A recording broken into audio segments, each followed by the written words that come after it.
In the shadows of Los Angeles, where stars are born and dreams are chased, there once lived a man who hunted in silence. For over 25 years, he roamed the streets of South Central, picking victims from the margins of society, and leaving behind no trace, no remorse, no pattern that the police were willing to follow. This is the story of Lonnie David Franklin Jr., the man who became known as the Grim Sleeper. It's the mid-1980s. Los Angeles is reeling from the crack cocaine epidemic. Gang violence, poverty, and overworked police departments plague neighborhoods like South Central.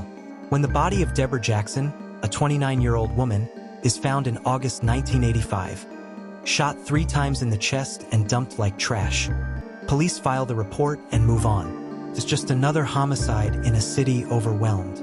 But just a few months later, another woman is found. Same method, same execution-style killing. Then another, and another.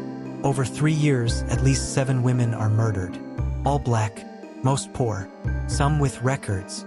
To the system, they were invisible. To the killer, they were prey. The press labels the case the work of the Southside Slayer. But detectives can't connect the dots. There's no fingerprint trail, no known suspect, no urgency. Behind closed doors, some officers quietly discuss the theory of a serial killer. But without public pressure, resources are thin. Victims' families grieve alone. Mothers cry in silence. And the killer? He vanishes. For 14 years, there are no confirmed murders. No bodies. No warnings. The case goes cold. One woman had escaped. Her name was Enietra Washington. In 1988, she accepted a ride from a man driving a faded orange Pinto. He seemed nice, quiet, respectful, older. But inside the car, things turned violent. He shot her in the chest, took a photo, and dumped her bleeding on the side of the road. Somehow, she lived. She told police everything. His calm demeanor, the car, his eyes. But no sketch was released. No investigation followed. Her voice, like those of the victims before her, was ignored. Then, in 2002, an officer posed as a woman on the street and invited Franklin for lunch. The team collected his pizza crust and utensils. The DNA matched 100%. They had their man. What police found in Franklin's South LA home shocked even the most seasoned detectives. In a back room, they discovered a freezer with a mummified woman inside.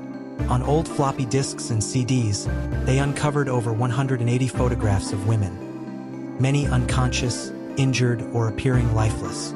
Some were later identified as missing persons. Others, still unknown to this day. Among the horrors, a collection of trophies, necklaces, underwear, ID cards, a photo of Enietra Washington. Still alive, still terrified. This wasn't just murder. This was a predator with a system, and he'd operated it for decades. Franklin never confessed, never gave a motive, but experts believe he targeted women he viewed as disposable. Women whom the world wouldn't notice were gone. He stopped killing in 1988, not out of remorse, but because his wife nearly discovered him. After they separated around 2000, he began again, repeating the cycle without fear. In 2016, Lonnie Franklin Jr. was tried for 10 murders and 1 attempted murder. He showed no emotion, not during evidence, not during survivor testimony, not even during the sentencing. He was convicted and sentenced to death. But in March 2020, before the sentence could be carried out, Franklin was found dead in his San Quentin prison cell. No signs of trauma, no suicide note, just silence. The story of the Grim Sleeper isn't just about a killer. It's about who we listen to, whose lives we value, and who gets justice when the world looks away. For decades, Black women in Los Angeles were hunted and forgotten. It took 25 years, a surviving witness, and the accident of DNA technology to finally bring one man to justice. But many of his victims are still unknown, still unnamed, still waiting to be heard. If the story moved you, don't let it vanish. Share it. Speak their names.